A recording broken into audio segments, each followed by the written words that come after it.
नमस्कार श्रोतागण, audio story में आप सुन रहे हैं बलि की कहानियाँ।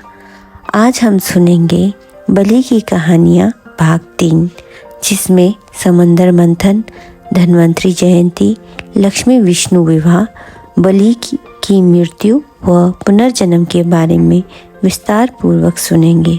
आप चाहे तो ईयरफोन यूज़ कर सकते हैं ताकि आप और अच्छे से इस कहानी का आनंद उठा सकें।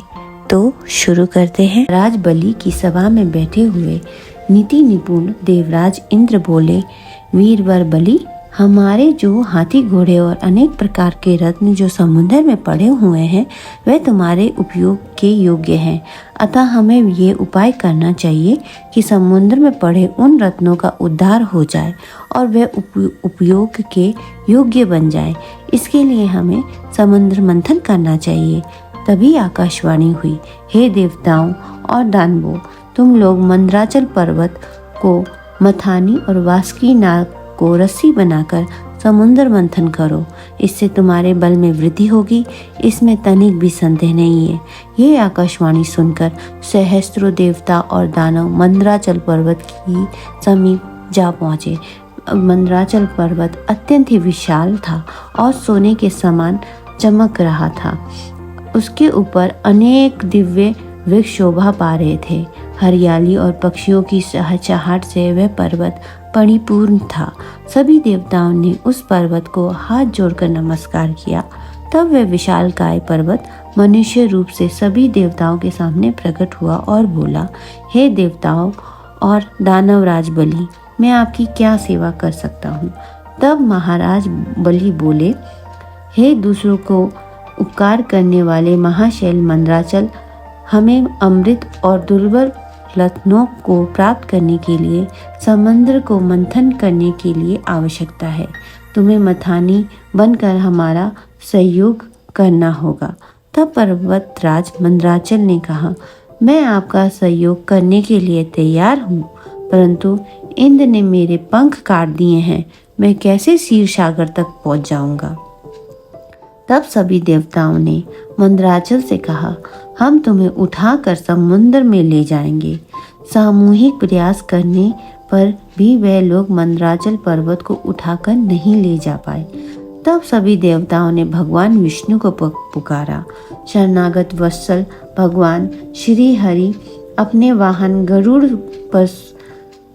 पर सुनकर अत्यंत वेग से वहां पहुंचे और उन्होंने मंदराचल पर्वत को गरुड़ के ऊपर रख लिया और मंदराचल को क्षीर सागर में रख दिया।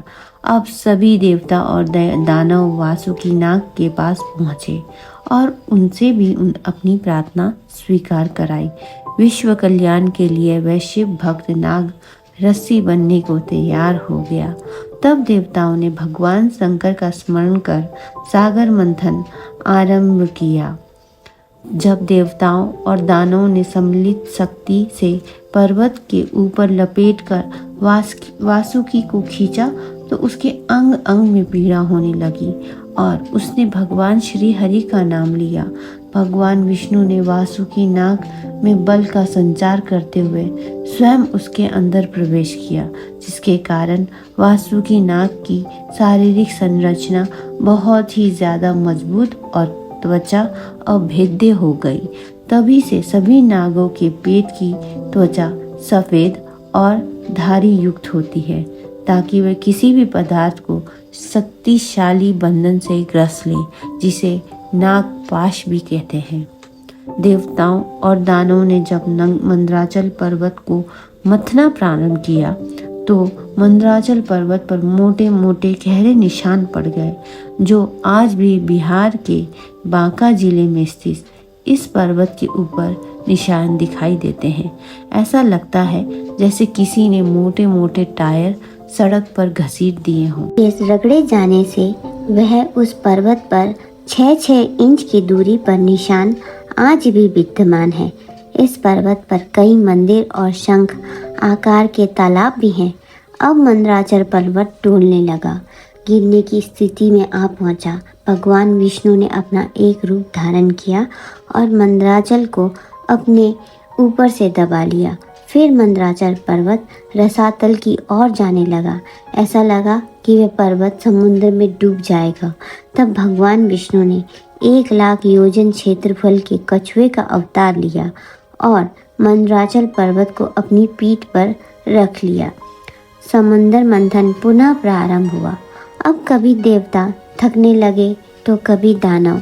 तब श्री हरि ने एक तरफ से देवताओं की ओर से और दूसरी तरफ भगवान शंकर दानवों की ओर से समुद्र मंथन में सहयोग करने लगे। नागराज वासुकी के कठोर शरीर और पर्वतराज मंदराचल के कठोर थे और भगवान कच्छप की कठोरतम त्वचा की रगड़ से समुद्र में बढ़ने वाले उत्पन्न हुआ और विस्फोटक के साथ कालकूट हलाहल विष उत्पन्न हुआ, जो समस्त देवताओं और दानवों को पूरे विश्व के साथ जलाने में उद्गत था। उसे देखकर सभी देवता और दैत्य मंदराचल पर्वत और वासुकी नाग को छोड़कर भाग खड़े हुए। तब सभी प्राणियों की रक्षा करने वाले भगवान शंकर ने विश्व की रक्षा के लिए उस हलाहल को पी लिया और उन्होंने उस विष को अपने कंठ में ही रोक लिया ताकि उनके हृदय में स्थित त्रिलोकी का नाश न हो पाए। उस विष के प्रभाव से त्रिलोकीनाथ महादेव का कंठ नीला हो गया और वह नीलकंठ कहलाए। परंतु वृक्ष की ज्वाला से ग्रसित होकर भगवान शिव विचलित हो गए। तब महाविद्या उग्रतारा ने प्रकट होकर भगवान को शिव को अपना स्तनपान करवाया, जिससे उनके शरीर का विष की ज्वाला शांत हो गई। अब पुनः समुद्र मंथन हुआ तो शीतलता युक्त दिव्य स्वरूप चंद्रदेव प्रकट हुए, जिसे विनम्रता पूर्वक महाराज बलि ने शिव को अर्पित कर दिया। भगवान शिव ने चंद्र को अपने मस्तक पर धारण किया और चंद्रशेखर कहलाए। उसके बाद समुद्र से कामधेनु, सुरभि और सैकड़ों गौवें प्रकट हुईं। इन सभी गायों को महाराज बलि ने महान ऋषि मुनियों को दान कर दिया। उसके बाद समुद्र मंथन के कारण समुद्र में 4 दिव्य चक्षु वृक्ष उत्पन्न हुए, जिसे देवताओं ने एक तरफ रख दिया। अब पुनः वेग से समुद्र मंथन प्रारंभ हुआ और उसमें से चिंतामणि कौस्तुभ बाहर निकली, जिसे देवताओं और दानवों ने मिलकर भगवान श्री हरि को विष्णु को अर्पित कर दिया। हर्ष पूर्वक देवता दानव समुद्र मंथन करते रहे। अब समुद्र से उच्चेश्वर अश्व और ऐरावत हाथी अपने 64 साथियों के साथ समुद्र से बाहर निकले, जिसे एक तरफ रख दिया गया। मंथन प्रारंभ करने पर अनेक प्रकार की औषधियाँ, साग सब्जियाँ और अनेक रत्न निकले, जो एक तरफ रख दिए गए। तब पहले की भांति समुद्र मंथन प्रारंभ हुआ, जिसे देवी महालक्ष्मी प्रकट हुई, जो समस्त भुवनों की एकमात्र अधीश्वरी हैं, जिन्हें ज्ञानी लोग वेदांत विद्या, मूल विद्या, वैष्णवी और योग माया भी कहते हैं। परम सिद्ध इसे माया, आशा, आज्ञा और रिद्धि सिद्धि की देवी भी कहते हैं। जिस प्रकार माता अपने पुत्रों की ओर देखती हैं, उसी प्रकार देवी लक्ष्मी ने भी सभी देवी देवताओं, दानवों, ऋषि मुनियों और समस्त चराचर जगत को बहुत स्नेह से देखा। माता की दृष्टिपात करते ही संपूर्ण सृष्टि के श्री में वृद्धि हो गई। इस युक्त होते हुए देवताओं में बल, वैभव और शक्ति के लक्षण दिखाई देने लगे। अब माता लक्ष्मी ने सभी शुभ लक्षणों से युक्त भगवान अच्युत श्री हरि को देखा। श्याम वर्ण पीत वस्त्र श्री वस्त्र चिन्ह से युक्त विशाल वृक्ष, सुदर्शन चक्र, गदा चक्र धारी, चतुर्भुज भुज, कमल नयन, भक्त वत्सल श्री हरि को देख हरि प्रिया कांतिमय आभा वाली लक्ष्मी आश्चर्यचकित होकर हाथों में वनमाला लिए हाथी से उतर पड़ी और सभी प्राणियों को देखते देखते भगवान श्री विष्णु के गले में वह वरमाला डाल दी। तब देवी श्री लक्ष्मी श्री हरि के वाम भाग में खड़ी हो गई। श्री हरि और लक्ष्मी की युगल रूप को देखकर विश्व आनंदित होने लगा। माता लक्ष्मी और विष्णु के आशीर्वाद लेकर देवता दानवों ने समुद्र मंथन प्रारंभ किया। तब भगवान धन्वंतरी अमृत का कलश लेकर प्रकट हुए। भगवान धन्वंतरी से वह अमृत का कलश वृषपर्वा नामक दैत्य ने छीन लिया और उसे लेकर पाताल लोक भाग गया। जब देवता अमृत मांगने पाताल लोक पहुंचे तो दानवीर राजा बलि बोले कि आपने तो सभी दिव्य रत्न और दिव्य वस्तुओं को अपने पास रख लिया है, हम तो केवल यह अमृत लेकर ही संतोष कर रहे हैं, अतः हम ये अमृत आपको न देंगे। तब श्री हरि ने मोहिनी रूप धारण किया और पाताल लोक जाकर दानव राज बलि से कहा कि आप लोग अनिवार्य दैविक सहायता से अपने उद्यम से सफल हुए हैं और अमृत को आपने प्राप्त किया है, अतः आप आज रात्रि अमृत को किसी सुरक्षित स्थान पर रखें और कल सुबह स्नान करने के बाद धर्म पूर्वक उसका पान करें।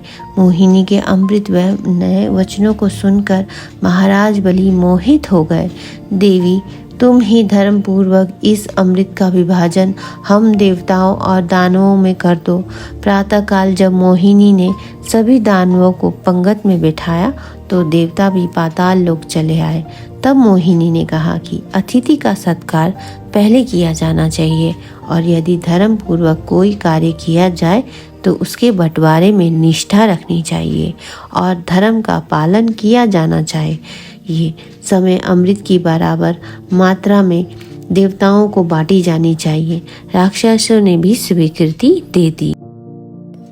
तब सारा अमृत देवता पी गए और उनके बीच बैठे राहु नाम का राक्षस भी अमृत पी लिया। सूर्य और चंद्रमा ने तो अपने बीच बैठे राहु को पहचान लिया और भगवान विष्णु ने चक्र से उसका गला काट दिया। सूर्य और चंद्र की ऐसी करतूत का बदला राहु केतु चंद्र ग्रहण और सूर्य ग्रहण के रूप में लेते हैं, परंतु भगवान शिव और भगवान विष्णु के आशीर्वाद के कारण चंद्र और सूर्य सुरक्षित हैं। तब राक्षसों को अपने छल का आभास हुआ और उन्होंने देवताओं से युद्ध आरंभ कर दिया। इस युद्ध से सभी राक्षस और महाराज बलि मारे गए। शुक्राचार्य को जब सर्वनाश का पता चला तो उन्होंने राजा बलि और सभी राक्षसों को संजीवनी विद्या से पुनर्जीवित कर दिया। अब हम बलि द्वारा देवताओं की पुनः पराजय का भाग हम अगले भाग में सुनेंगे। तब तक के लिए धन्यवाद।